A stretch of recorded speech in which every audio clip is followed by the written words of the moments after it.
Hello all, welcome to Creative IAS Academy 1000 MCQ challenge ಪ್ರಶ್ನೆಗಳ ಸರಣಿಗೆ ನಿಮಗೆಲ್ಲರಿಗೂ ಸ್ವಾಗತ. ಮೊದಲನೇ ಪ್ರಶ್ನೆ ಈ ರೀತಿಯಾಗಿದೆ. With reference to article 13 of the Indian constitution consider the following statements. ಮೊದಲನೇ ಸ್ಟೇಟ್ಮೆಂಟ್ ಈ ರೀತಿಯಾಗಿದೆ. Article 13 declares that all laws that are inconsistence with or in derogation of any of the fundamental rights shall be void ಅಂತೇಳಿದೆ.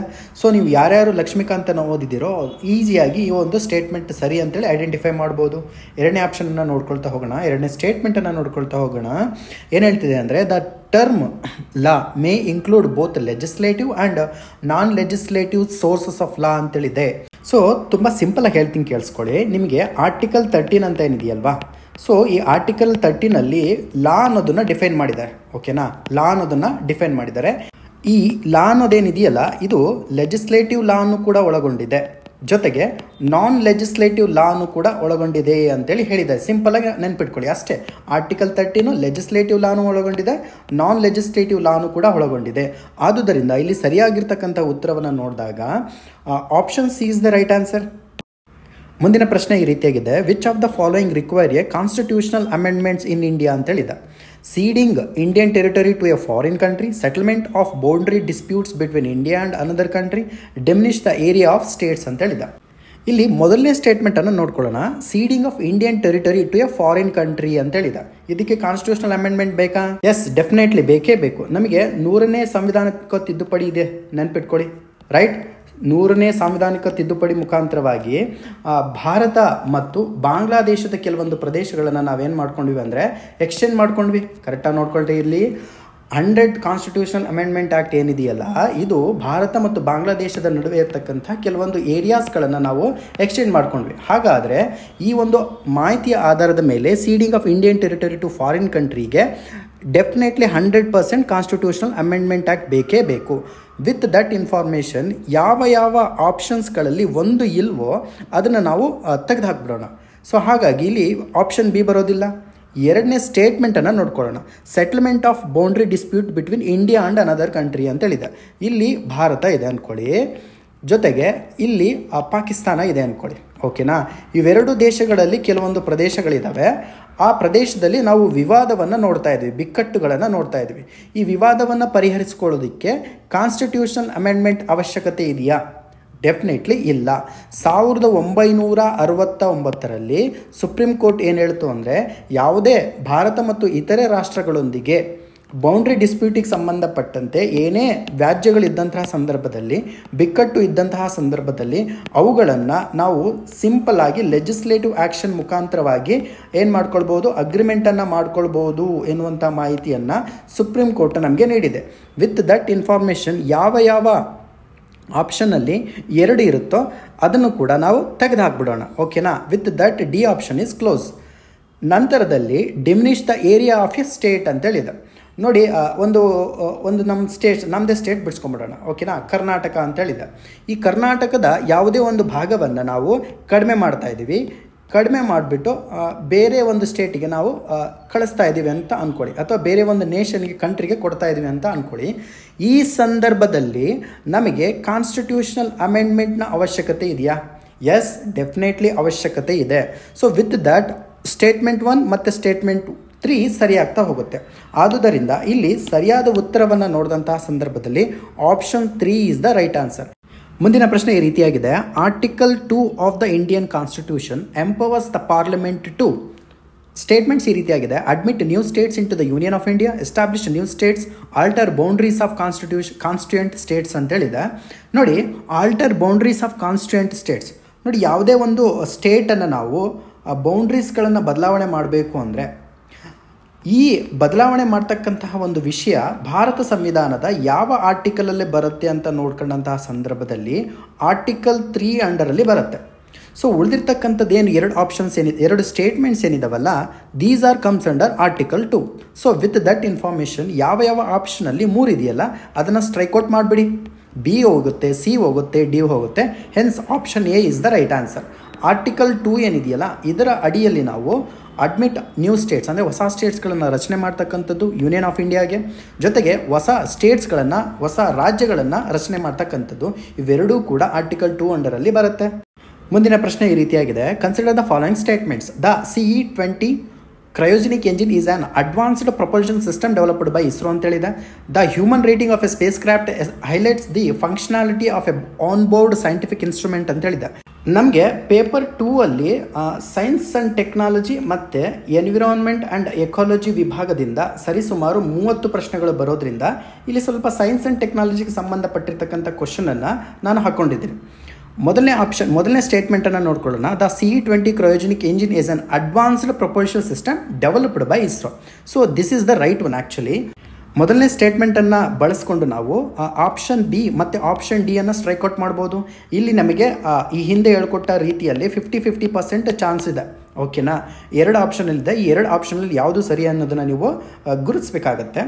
ಎರಡನೇ ಸ್ಟೇಟ್ಮೆಂಟನ್ನು ನೋಡ್ಕೊಳ್ಳೋಣ. ಈ human rating of A space craft highlights the functionality of on board scientific instrument ಆಗೋದಿಲ್ಲ, ಇಲ್ಲಿ ಬದಲಾಗಿ transporting of humans ಅಂತಕ್ಕಂಥದ್ದು ಆಗುತ್ತೆ. Transporting of humans ಅನ್ನೋದು ಇಲ್ಲಿ ಸರಿಯಾಗಿರ್ತಕ್ಕಂಥ ಉತ್ತರ ಆಗುತ್ತೆ.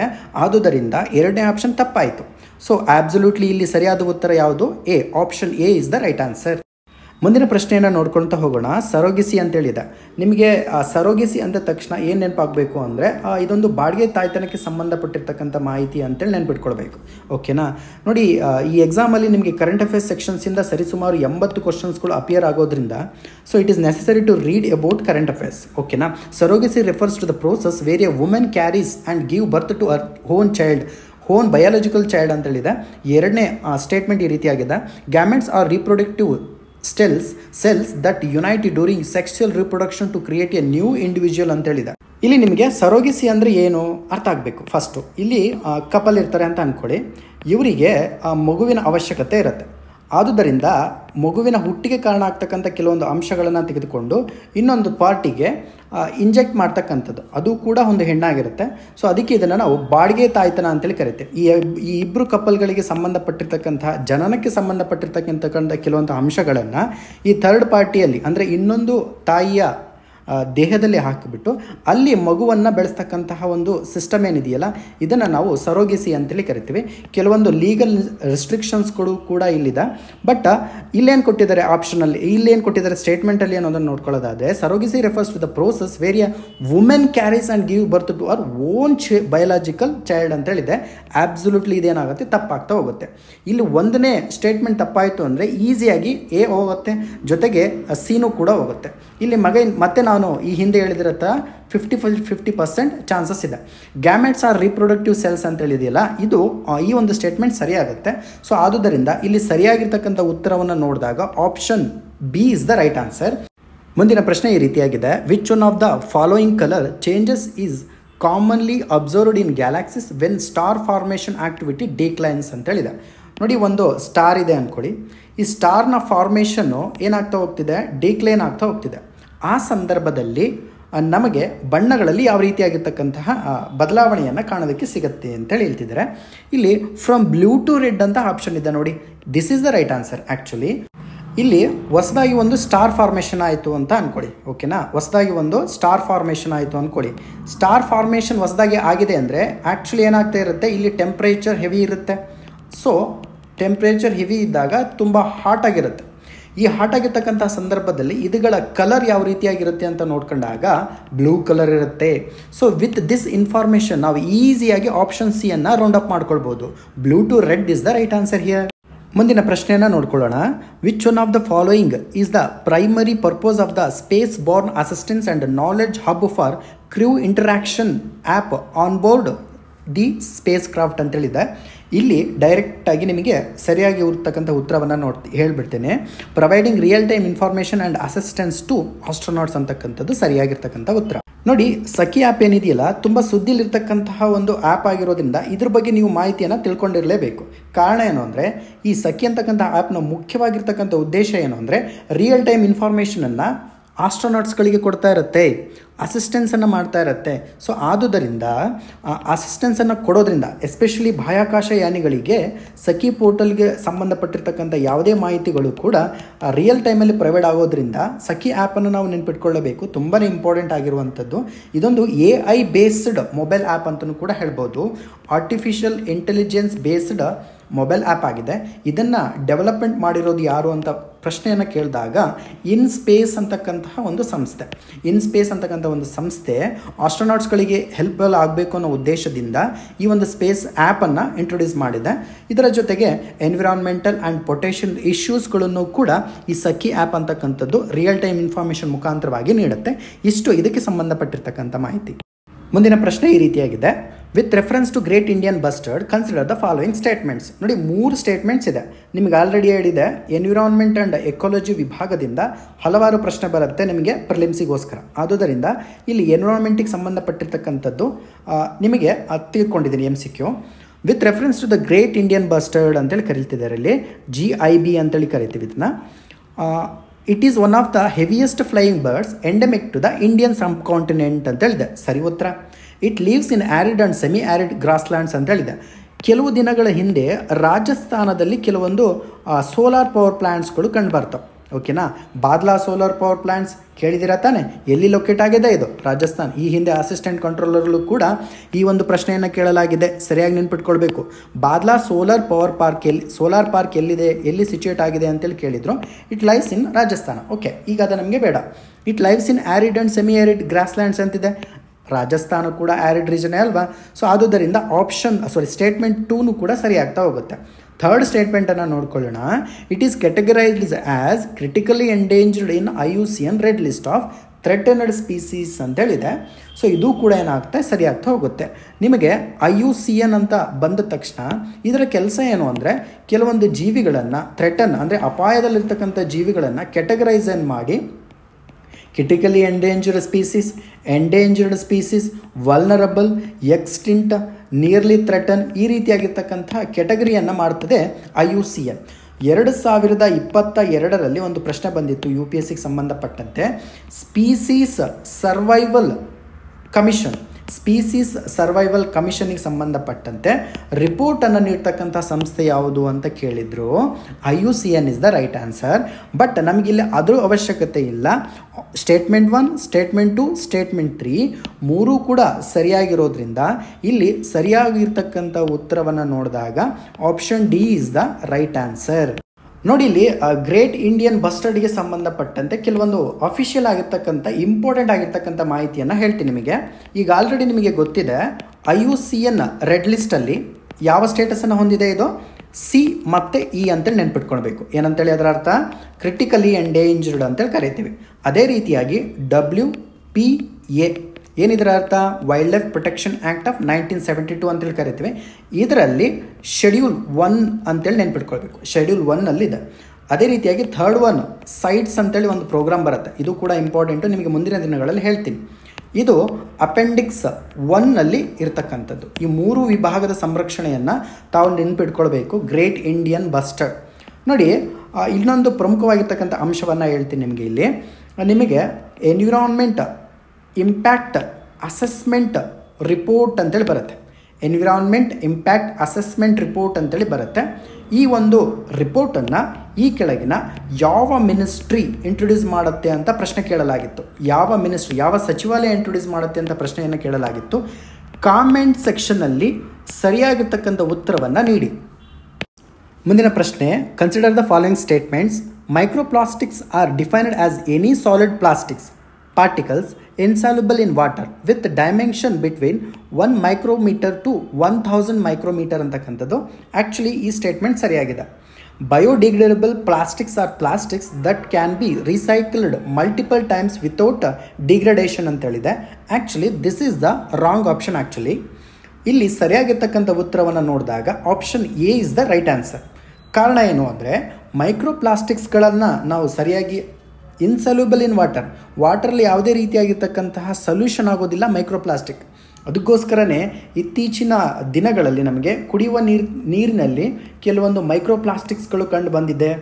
ಆಮೇಲೆ ಭಾರಲೋಹಗಳು ಕಂಡು ಬಂದಿದೆ ಅನ್ನೋದನ್ನು ನಾವು ಕರೆಂಟ್ ಅಫೇರ್ಸಲ್ಲಿ ಸ್ಟಡಿ ಮಾಡಿದ್ದಾನೆ. ಅವರು microplastics are defined as any solid plastic particles insoluble in water ಅಂತೇಳಿ ಕೇಳಿದರೆ ವಾಟರಲ್ಲಿ ಇನ್ಸಾಲ್ಯೂಬಲ್ ಆಗಿರ್ತಕ್ಕಂತಹ ಪಾರ್ಟಿಕಲ್ ಆಗಿದೆ, ಅದನ್ನು ಮೈಕ್ರೋಪ್ಲಾಸ್ಟಿಕ್ಸ್ ಅಂತೇಳಿ ಕರಿತೀವಿ. ಡೈಮೆನ್ಷನ್ನು ಕೂಡ ಕೇಳಿದ್ದಾರೆ. ನೋಡಿ, ಇದನ್ನೇ ನಿಮಗೆ ಏನು ಕೇಳ್ಬಿಡ್ಬೋದು ಅಂದರೆ ಡೈರೆಕ್ಟಾಗಿ ಪ್ರಿಲಿಮ್ಸಲ್ಲಿ ಕ್ವಶನನ್ನು ಕೇಳ್ಬೋದು. 1 ಮೈಕ್ರೋಮೀಟರ್ ಟು 1000 ಮೈಕ್ರೋಮೀಟರ್ ಅಂತೇಳಿ ಈಸಿಯಾಗಿ ನೀವು ಐಡೆಂಟಿಫೈ ಮಾಡಬೇಕು. ಈಗ ಆಲ್ರೆಡಿ ನಿಮಗೆ 40 ಮೈಕ್ರಾನ್ಗಳಿಗಿಂತ ಕಡಿಮೆ ಪ್ರಮಾಣದಲ್ಲಿ ಇರತಕ್ಕಂತಹ ಯಾವುದೇ ಪ್ಲಾಸ್ಟಿಕ್ಕನ್ನು ನಾವು ಸೇಲ್ ಮಾಡೋಂಗಿಲ್ಲ ಅನ್ನುವಂಥ ಒಂದು ಪ್ರಶ್ನೆಯನ್ನು ಈಗ ಆಲ್ರೆಡಿ KPSC ಅವರು ಪ್ರಶ್ನೆಯನ್ನು ಕೇಳಲಾಗಿತ್ತು. ಸೊ ಅದೇ ರೀತಿಯಾಗಿ ಮೈಕ್ರೋ ಪ್ಲಾಸ್ಟಿಕ್ ಮೇಲೂ ಕ್ವಶನ್ ಆಗ್ಬೋದು. ಯಾಕೆ ಅಂದರೆ ನಾವು ಅರ್ಬನೈಸೇಷನ್ ಹೆಚ್ಚಾಗ್ತಾ ಹೋದಂತಹ ಸಂದರ್ಭದಲ್ಲಿ ಪ್ಲಾಸ್ಟಿಕ್ಸ್ಗಳ ಒಂದು ಉತ್ಪಾದನೆ ಮತ್ತು ಅದರ ಬಳಕೆನೂ ಕೂಡ ಹೆಚ್ಚಾಗ್ತಾ ಹೋಗುತ್ತೆ. ಇದೊಂದು ಸಿಗ್ನಿಫಿಕೆಂಟ್ ಆಗಿರ್ತಕ್ಕಂಥ ಪೊಲ್ಯೂಷನ್ ಅಲ್ವಾ, ಇದನ್ನು ನಾವು ಕಂಟ್ರೋಲ್ ಬೇಕಲ್ವಾ. ಸೊ ಆದುದರಿಂದ ಇದನ್ನು ನಾವು ಕಂಟ್ರೋಲ್ ಮಾಡಲೇಬೇಕು. ಆದುದರಿಂದ ಇಲ್ಲಿ ಮೈಕ್ರೋ ಪ್ಲಾಸ್ಟಿಕ್ಸನ್ನು ಇಂಪಾರ್ಟೆಂಟ್ ಆಗಿದೆ, ಅದ್ರ ಮೇಲೆ ಕ್ವಶನ್ ಬರುವಂಥ ಚಾನ್ಸಸ್ ಇದೆ. Biodegradable plastics are plastic that can be recycled multiple times ಅಂತೇಳಿದೆ. ಆ್ಯಕ್ಚುಲಿ ಇದನ್ನು ರೀಸೈಕಲ್ ಮಾಡೋದಕ್ಕೆ ಆಗೋದಿಲ್ಲ.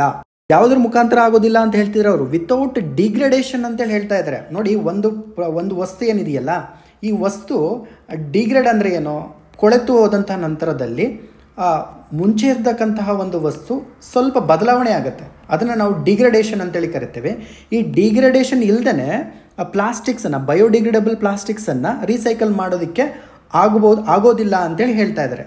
ಆ್ಯಕ್ಚುಲಿ ಈ ಸ್ಟೇಟ್ಮೆಂಟ್ ಏನಾಗ್ತಾ ಹೋಗುತ್ತೆ, ತಪ್ಪಾಗತ್ತೆ. ನಾವು ಡಿಗ್ರೇಡೇಷನನ್ನು ಬಳಸ್ಕೊಂಡು ಬಯೋಡಿಗ್ರೇಡಬಲ್ ಪ್ಲಾಸ್ಟಿಕ್ಸನ್ನು ಬಳಸ್ಬೋದಾಗಿದೆ, ರೀಸೈಕಲ್ ಮಾಡ್ಬೋದಾಗಿದೆ. ಈ ಆಪ್ಷನ್ನ ಕರೆಕ್ಟಾಗಿ ತಿಳ್ಕೊಳ್ಬೇಕು. ಅರ್ಥ ಆಗಲಿಲ್ವಾ? ಇನ್ನೊಂದ್ಸಲ ಹೇಳ್ತೀನಿ ನೋಡಿ.